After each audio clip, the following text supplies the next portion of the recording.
Welcome to my channel. आज का जो टॉपिक है वो मैथ से रिलेटेड है। आज जो है हम सीखेंगे स्क्वायर रूट को बाय लॉन्ग डिवीजन मेथड से हम कैसे सॉल्व आउट कर सकते हैं। क्योंकि हम बगैर कैलकुलेटर के जो है हमें अगर कभी स्क्वायर रूट निकालना पड़े, जैसे हम कमीशन के टेस्ट में जाते हैं या जो अभी CSS का MPT का टेस्ट होने वाला है, तो उसमें जो है हमें कैलकुलेटर्स अलाउ नहीं होते, तो वहाँ पे जो है हमें हेल्पफुल होगा कि हम लॉन्ग डिवीजन मेथड के थ्रू स्क्वायर रूट निकालना हमें आता हो। और ये लेक्चर सिर्फ जो है बड़ों के लिए हेल्पफुल नहीं है, ये बच्चों के लिए भी हेल्पफुल होगा जो 5th to 6th क्लास में है, क्योंकि वहाँ पे भी square root by long division method जो है वो सिखाया जाता है। तो होपफुली कि आपको ये लेक्चर समझ में आए। तो हम लेक्चर को स्टार्ट करते हैं। और लेक्चर को स्टार्ट करने से पहले एक चीज़ जो याद रखनी है वो क्या है कि डिवाइज़र क्या है, क्वोशंट क्या है, डिवाइडेंट क्या है और रिमाइंडर क्या है। तो इसके लिए जो है हम जब भी जो क्वेश्चन हमें दिया गया होता है, जो हमें क्वेश्चन गिवन होता है, उसे हम कहते हैं डिवाइडेंट। ठीक है, ये जो हमें क्वेश्चन में वैल्यू दी जाती है वो कहलाता है डिवाइडेंट। और जिस नंबर से हम उसे डिवाइड करेंगे या जिस टेबल से हम उसे डिवाइड कर रहे होते हैं उसे हम कहते हैं डिवाइज़र। और फिर उस वैल्यू को हम उस टेबल में जिस नंबर के साथ मल्टीप्लाई करते हैं वो कहलाता है क्वोशंट। और वैल्यू के आंसर के बाद जब हम माइनस करके जो वैल्यू नीचे आती है उसे हम कहते हैं रिमाइंडर। तो पूरे लेक्चर में आप जो वर्ड ज़्यादातर सुनेंगे, इसीलिए इनको बताना ज़रूरी था, क्योंकि इस लेक्चर में जो है ये वर्ड बहुत ज़्यादा यूज़ होंगे: divisor, quotient, dividend and remainder. तो ये 4 चीज़ें याद रखनी है। तो हम अपना लेक्चर जो है वो स्टार्ट करते हैं। ओके, तो जब भी हम स्क्वायर रूट निकालते हैं डिवीजन मेथड के ज़रिए से, उसके लिए जो है हम एक की बनाते हैं। तो ये जो यहाँ पे मैंने शो की हुई है, ये वो की है। मीन्स हमें 1 से लेकर 10 तक का जो है स्क्वायर पता होना चाहिए। आपको ये 1 से 10 तक की वैल्यूज़ जो है वो याद रखनी है। तो ये छोटी सी चीज़ है कि 1 से 10 तक के जो है स्क्वायर को सिंपली याद रखना है। तो की के लिए अगर आप सॉल्व करने लगें कहीं पे भी क्वेश्चंस, तो ये जो की है वो आपने लिख लेनी है। तो अब मूव करते हैं हम क्वेश्चन की तरफ। यहाँ पे एग्जाम्पल के लिए मैंने क्वेश्चन लिया है 225। ठीक है, तो हम इससे स्टार्ट करते हैं सॉल्व करना। तो हम इसे डिवीजन के मेथड से कर रहे हैं। तो डिवीजन के लिए जो है हमने यहाँ से हम एक कलर चेंज कर लेते हैं ताकि समझ में आए कि हम यहाँ पे क्वेश्चंस को सॉल्व कर रहे हैं। ओके,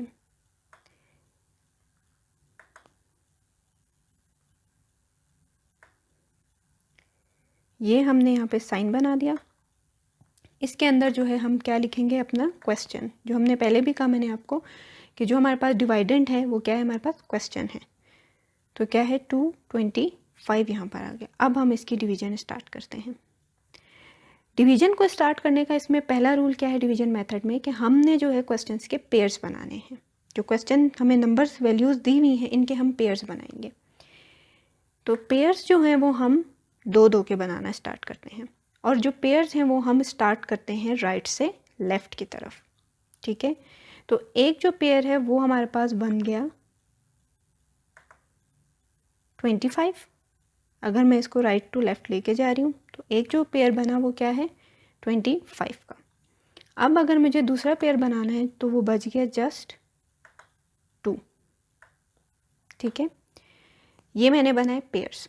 यहाँ पे हम बनाते हैं क्या, पेयर्स। यहाँ पे मैं लिख भी देती हूँ कि हमने बनाए हैं पेयर्स किस तरफ से, फ्रॉम राइट टू लेफ्ट। ठीक है, हमने राइट से लेफ्ट की तरफ जो है यहाँ पे पेयर्स बनाने हैं। ओके, अब पेयर्स तो हमने यहाँ पे बना दिए। तो पहली जो वैल्यू हमें यहाँ पे दी गई है वो है 2। यहाँ पे जो हमें की मौजूद है यहाँ पे कहीं पे भी 2 नहीं है आंसर में। तो जो 2 से कम है वो क्या है, 1। ये नज़र आ रहा है कि यहाँ पे जो 1 है वो 2 से कम है। तो हम क्या लिखेंगे यहाँ पे वैल्यू, कि हमने जो है 1 से जो है हमने डिवाइड किया। ठीक है, ये हमारे पास क्या है, डिविजिबल है। किसके साथ ये डिवाइड हुआ, क्वोशंट में भी हमारे पास जो वैल्यू आएगी वो होगी 1। ठीक है, और यहाँ नीचे भी हम अब लिख देते हैं 1। This is 1। तो अब हम देखते हैं कि हमारे पास रिमाइंडर क्या रह गया है। ठीक है, ओके। 2 में से अगर हम 1 निकालते हैं तो सिंपली हमारे पास जो रिमाइंडर रह गया है वो क्या है, 1। ठीक, दिस इज़ 1। तो ये हमारे पास आ गया रिमाइंडर।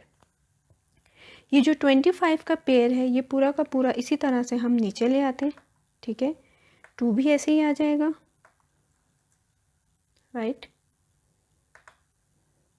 2 भी ऐसे ही आ जाएगा नीचे, और जो हमारे पास दूसरी वैल्यू है जो 25 है वो भी ऐसे ही नीचे आ जाएगा। तो यहाँ पे हम इसको वैसे ही लिख देंगे 25। तो जो वैल्यू है वो क्या है, 125। अब हम इसे फर्दर डिवाइड करते हैं। जब हम इसे फर्दर डिवाइड करेंगे, ठीक है, अब हम इसे आगे मूव करते हैं, फर्दर डिवीजन की तरफ लेके जाते हैं। ठीक है, तो फर्दर डिवीजन में जो है, जो हमने एक चीज़ याद रखनी वो क्या है कि पहला जो नंबर है वो किस तरह से आएगा, ये जो गिवन है हमारे पास क्वोशंट आया, let me change the colour ताकि आप लोगों को समझ में आए कि हो क्या है। ये जो हमारे पास आया 1, ठीक है, इसको और ये जो हमारे पास डिवाइज़र था इसको, इन दोनों को हमने ऐड कर देना है। इट मीन्स यहाँ पर होगा 1 + 1 = 2। ठीक है, तो यहाँ पे जो हमारे पास डिविजिबल के लिए डिवाइज़र जो है हमारे पास जो दूसरा आएगा वो उसकी पहली जो वैल्यू होगी वो 2 से स्टार्ट होगी। ठीक है, हमने किसको ऐड किया, हमने 1 + 1 किया, तो ये हमारे पास आ गया है 2। ठीक है, ये जो हमारे पास साइंस हैं, ये 1 जो है वो हमारे पास यहाँ से आए। ठीक है, और जो दूसरा 1 है वो हमने यहाँ से लिया है। हम जो भी वैल्यू पहली जो है हम एज अ डिवाइज़र लेते हैं, और जो हमारे पास क्वोशंट आता है उन दोनों को प्लस करके हम सेकंड डिवाइज़र को जो है वो जो है उसके पहले नंबर को जनरेट करते हैं। अब जब पहला नंबर जनरेट हो गया है तो अब हमारे लिए आसान हो गया इसको सॉल्व करना। मीन्स मैं पहले 21 को 1 से मल्टीप्लाई करूँगी, इसी तरह 22 होगा तो 2 से मल्टीप्लाई होगा, 23 होगा तो 3 से मल्टीप्लाई होगा, 24 होगा तो वो 4 से मल्टीप्लाई होगा। इस तरह से हम इस क्वेश्चन को सॉल्व करते हैं। इससे क्या पता चला कि जो दूसरा नंबर मैं यहाँ पे लिखूँगी, इधर भी हम कलर को चेंज करते हैं थोड़ा सा, हाँ पिंक ले लेते हैं। ठीक है, इट मीन्स कि जो मैं यहाँ पे वैल्यू लिखूँगी वो और यहाँ पे जो क्वोशंट होगा वो होने चाहिए सेम। ठीक है, फॉर एग्जांपल यहाँ पे मेरे पास आता है, यहाँ पे मैंने लिया है 5। ठीक है, 5 ले लिया मैंने यहाँ पर, ये होगी इसकी दूसरी वैल्यू। अब यहाँ पे अगर मैंने 5 लिया है तो मुझे यहाँ पे भी जो वैल्यू लेनी है वो होगी 5। ये लाजमी बात है। जो मैं डिवाइज़र का सेकंड नंबर हो या थर्ड नंबर हो वो क्या होने चाहिए, सेम। तो यहाँ पे 25 है तो वहाँ पे भी 5 है। सेकंड नंबर मैंने 5 लिया तो यहाँ पे भी 5 लिया, तो 25 5 होता है 125। सिंपल। और फिर जो है मैं इसको कहती हूँ कि जो मेरे पास रिमाइंडर बचा है वो क्या है, यहाँ पे अब मेरे पास जो रिमाइंडर बच गया वो क्या है, 0। ठीक है, दिस इज़ 0। जब 0 आ गया तो इट मीन्स कि जो ऊपर वाला क्वोशंट है वो मेरे पास क्या है, आंसर।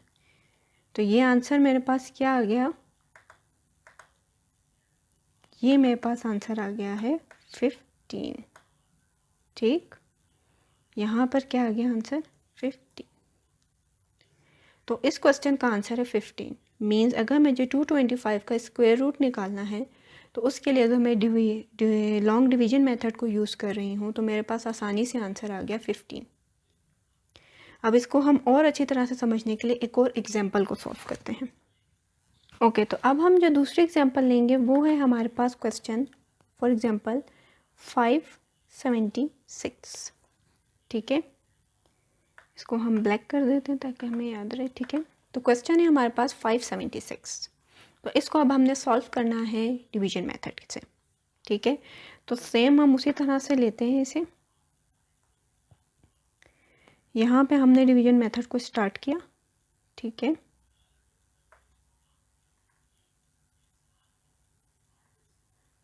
और जब हम इसे स्टार्ट करते हैं तो हम क्या लिखेंगे, जो क्वेश्चन है वो हमारे पास क्या है, डिवाइडेंड। तो जो क्वेश्चन है वो हमारे पास आएगा अंदर आम लैंग्वेज में 576 हो गया, और बाहर हमारे पास आएगा डिवाइज़र। तो जो डिवाइज़र है वो यहाँ पे अब हमारे पास क्या होगा, उसको मालूम करने से पहले हम क्या बनाएंगे यहाँ पे, पेयर्स। तो पेयर्स जो हैं वो मैंने पहले बताया था कि हम जो है पेयर्स बनाते हैं राइट से लेफ़्ट की तरफ। ठीक है, तो यहाँ पे जो पेयर बनेगा वो पहला पेयर होगा 76 का। 2 के पेयर्स हमने बनाते, पेयर्स मतलब 2 के पेयर्स हम बना रहे। और फिर जो है लास्ट हमारे पास बच गया यहाँ पर ये 5। ठीक है, तो इसमें अगर हम अपनी की में देखें तो 5 से कम जो है वो क्या है, 4। ठीक है, ये जो 4 है ये क्या है, 5 से कम है। तो हम इट मीन्स कि हमारे पास जो वैल्यू आएगी वो क्या होगी, जो हमारे पास डिवाइज़र आएगा वो होगा 2, जो कोशेंट आएगा वो भी होगा हमारे पास 2। तो जब हम इसे 2 से कर रहे हैं तो यहाँ पे जो हमारे पास वैल्यू आएगी वो क्या है, 4। ठीक, अब हम इसे आगे सॉल्व करते हैं।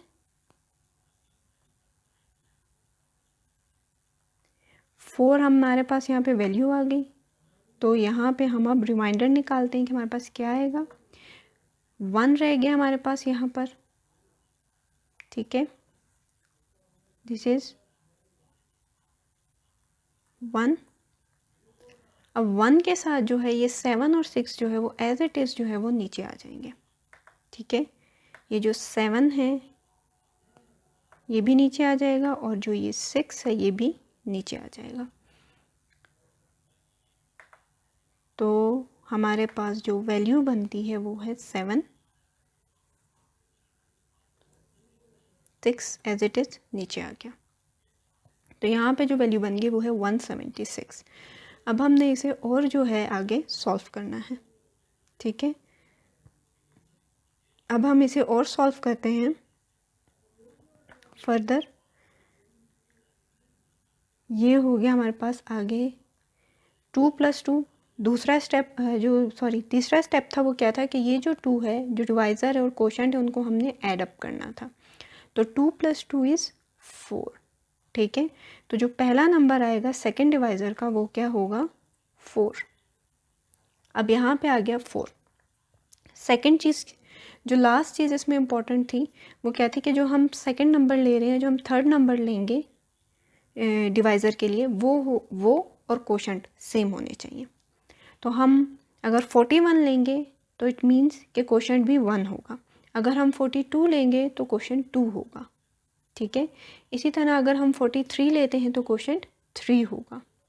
तो इन सब से मल्टीप्लाई करने के बाद जब हम इसे 44 से मल्टीप्लाई करते हैं तो हमारे पास आंसर आता है 176। तो यहाँ पर आ गया 44 सेकंड नंबर के तौर पे, और ऊपर भी जो है हमारे पास वैल्यू आएगी वो है 4। This is 4। तो 44 4 ज़ा 176 होता है। ठीक है, ये 176। तो जब हमारे पास 176 आ गया तो हमारे पास रिमाइंडर कितना रह गया है, अब हमारे पास जो रिमाइंडर है वो है 0। It is 0। तो जब 0 हमारे पास पहुंच गया रिमाइंडर, इट मीन्स कि जो आंसर है वो क्या है, 24 जो है वो हमारे पास आंसर है। तो इस तरह से हम सॉल्व करते हैं लॉन्ग डिवीजन मेथड के ज़रिए से। ये तो जस्ट 3 नंबर हो गए। अब हम एग्जाम्पल के लिए थोड़ा सा जो है बड़ा नंबर लेते हैं, 2 3, ताकि जो है हमें और अच्छी तरह से ये जो लेक्चर है वो समझ में आ सके। तो हम एक और वैल्यू लेते हैं अब इसमें, जिसमें जो नंबर है वो 3 से ज़्यादा हों, लाइक 4 या 5 हों। तो हम अगली एग्जांपल एक सॉल्व करके देखते हैं। ओके, तो हम अब लेते हैं नेक्स्ट एग्जांपल। तो नेक्स्ट एग्जांपल में मैं यहाँ पे वैल्यू लिख लेती हूँ 5 नंबर्स की, लाइक 15129। ठीक है, इसको हम ले लेते हैं कि ये हमारे पास जो है वो क्या है, क्वेश्चन है हमारा। हमने अब ज़्यादा नंबर ले लिए। जब हम ज़्यादा नंबर लेंगे तो हम ज़्यादा अच्छे तरीके से इसको और भी क्लियरली समझ सकते हैं। तो इसमें हम इसको स्टार्ट करते हैं क्वेश्चन को। हमने इसको लॉन्ग डिवीजन मेथड के ज़रिए से करना है सॉल्व। ठीक है, सेम जो है हमने इधर साइन बना दिया कि अब हम इसे सॉल्व करना स्टार्ट कर रहे हैं। ठीक है, यहाँ पे मैंने लिख दी अंदर डिवाइडेंड की वैल्यू जो है 15129, ये होगी वैल्यू। अब हम इसको स्टार्ट करते हैं पेयर्स बनाना। पेयर्स हम जब इसके बनाएंगे तो 2-2 के पेयर्स थे, राइट। तो 2-2 के पेयर्स जब हम बनाएंगे राइट से लेफ़्ट की तरफ, तो पहला पेयर हो जाएगा 29 का। ठीक है, दूसरा जो पेयर हमारे पास बनेगा वो है 51 का, ये हो गए 2 पेयर्स। और जो तीसरा पेयर बन रहा है वो है जस्ट 1 का अकेला। ठीक, तो ये हमारे पास 3 पेयर्स अब बन गए। अब हम इसके डिवीजन जब स्टार्ट करते हैं तो हम अपनी की को देखते हैं, तो 1 का स्क्वायर जो है 1 1 ज़ा 1 है। ठीक है, 1 1 1 ज़ार 1। ठीक है, तो 1 1 ज़ार 1 जो है उसमें हम यहाँ पे वैल्यू को लिख लेते हैं। ठीक है, यहाँ पे हमने लिखा 1। ठीक है, इसको हम थोड़ा सा डार्क कर लेते हैं ताकि नज़र आए। यहाँ पे हमने वैल्यू लिखी 1 और ऊपर भी जो क्वोशंट आएगा that is 1। 1 is to 1 is क्या है हमारे पास आंसर 1, राइट। तो इसको हम फर्दर अब डिवीजन करते हैं। ओके, तो अब हम इसको आगे जो है मूव करते हैं। 1 - 1 इज़ 0। ठीक है, तो ये हो गया 0। तो नीचे जो वैल्यू आएगी वो है हमारे पास, पहले जो उतरेगी वैल्यू वो होगी 55 आएगा, और सेकंड जो वैल्यू आएगी वो होगी 1। हमने इन्हें पेयर्स की फॉर्म में ही नीचे लाना है। तो नीचे जो पहला पेयर हमने उतारा है वो है हमारे पास 51, राइट। तो अब हमने क्वोशंट और जो डिवाइज़र था उन दोनों को आपस में ऐड किया, तो जो वैल्यू आई वो है 2। पहला नंबर हमारे पास आ गया 2। ठीक है, अब 2 से अगर हम किसी भी वैल्यू को मल्टीप्लाई करते हैं तो हमने ये देखना है कि हमारे पास सेकंड नंबर और क्वोशंट जो है वो सेम होने चाहिए। तो जब हम इसे डिवाइड करते हैं तो 22 के साथ जब मैं इसे करूँगी, राइट, 22 के साथ 22 के साथ जब मैं करूँगी तो वो है 22 2 ज़ा 22 2 आर जो हैं वो हमारे पास क्या है होता है 44। ठीक है, यहाँ पे जो वैल्यू आएगी, इसका हम कलर थोड़ा चेंज करते हैं ताकि हमें समझ में, वो आएगी 44। ठीक है, 22 2 आर 44। तो 22 जो 2 है वो हमारे पास आ गया 44। तो इसका हमने फिर से आगे जो है इसकी डिवीज़न जो है वो अब आगे भी हम इसे सॉल्व करेंगे। आगे जब मैं इसको सॉल्व करती हूँ, ठीक है, तो रिमाइंडर मेरे पास क्या बच जाएगा, रिमाइंडर आएगा 7, राइट। 11 में से 4 माइनस किए तो हमारे पास बच जाता है 7, इट इज़ 7। और जो ऊपर से वैल्यू अब नीचे उतरेगी वो क्या बच गया था हमारे पास पेयर 29। तो जो 29 है वो अब हमारे पास आएगा नीचे, राइट। यहाँ पर जो दूसरी वैल्यूज़ उतरेंगी, ठीक है, उनमें एक होगा 2 और एक होगा 9। तो जो वैल्यू यहाँ पर हमारे पास आ गई वो होगी 729, राइट, 729 को हमने फर्दर जो है उसकी डिवीज़न करनी है। अब इसकी फर्दर डिवीज़न जब मैं करूँगी तो अब यहाँ से जो है चीज़ याद रखने वाली है कि 2 जो है वो सेम रहेगा, राइट। जो पहला हमने कोशेंट और डिवाइज़र को प्लस किया था वो सेम रहेगा। अब हम जो सेकंड डिवाइज़र और कोशेंट है उनको ऐड करेंगे। जब इन दोनों को हम ऐड करेंगे तो वो बन जाएगा 4, राइट। यहाँ पर आएगा 4। अब जो थर्ड हमारे पास डिवाइज़र की नंबर आएगा वो और जो कोशेंट है वो सेम होने चाहिए। तो यहाँ पे मैं लिखती हूँ 243, राइट। जब 243 को मैं मल्टीप्लाई करती हूँ 3 से तो आता है 729, राइट, 729। तो 729 जब यहाँ पे वैल्यू आ गई तो हमारे पास रिमाइंडर रह जाता है 0।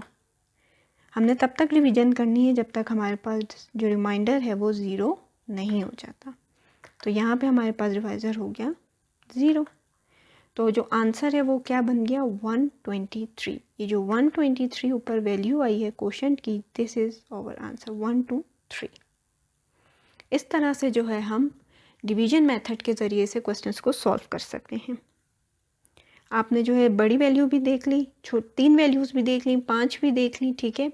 और ये भी समझ में आ गया कि अगर हम थर्ड नंबर ले रहे हैं तो थर्ड नंबर में भी हम जो है सेकंड जो जब हमने सेकंड डिवाइज़र लिया उसका सेकंड नंबर और जो सेकंड हमारे पास कोशेंट की वैल्यू आई उनको ऐड करना है और फिर जो है यहाँ पर वैल्यू हमारे पास सही बनती जाएगी। होप सो कि आपको लेक्चर समझ आया होगा। अगर आपको वीडियो पसंद आई है तो वीडियो को लाइक करें और चैनल को सब्सक्राइब करें। इस टॉपिक से रिलेटेड MCQ सॉल्व करने के लिए और अपडेटेड रहने के लिए आप मुझे ज्वाइन कर सकते हैं मेरे फेसबुक अकाउंट पे, मेरे इंस्टाग्राम पेज पे, मेरे ट्विटर अकाउंट पे और मेरे पिंटरेस्ट पेज पे। And thanks for watching.